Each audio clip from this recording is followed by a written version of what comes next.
Class 10 का एक question है मैथ का, जो एक्सरसाइज 7.2 से लिया गया है। क्वेश्चन नंबर 6 है।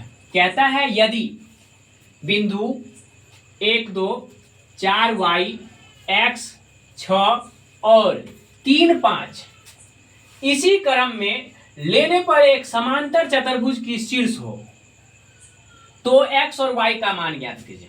अब समांतर चतुर्भुज का शीर्ष होगा, मतलब कहने का यह है समांतर चतुर्भुज का शीर्ष होगा।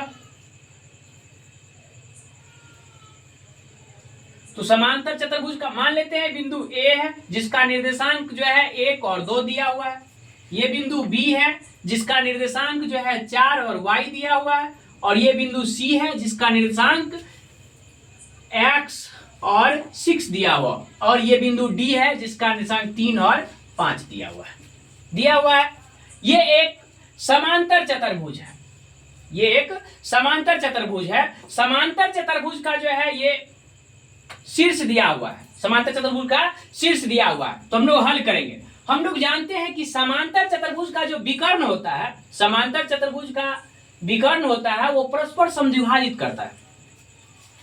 समांतर चतुर्भुज का विकर्ण परस्पर समद्विभाजित करता है, अर्थात कहने का मतलब है अतः विकर्ण AC का मध्य बिंदु का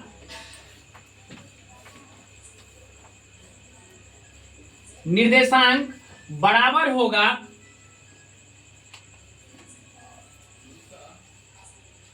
विकर्ण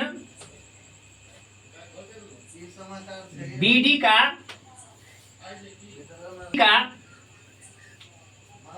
मध्य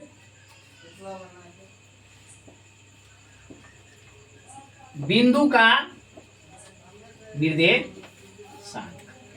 अब एक चीज कहने का मतलब है, कह रहा है विकर्ण AC के मध्य बिंदु का निर्देशांक बराबर होगा विकर्ण, यानी कि ये BC के मध्य बिंदु का निर्देशांक और AC के मध्य बिंदु का निर्देशांक बराबर होगा।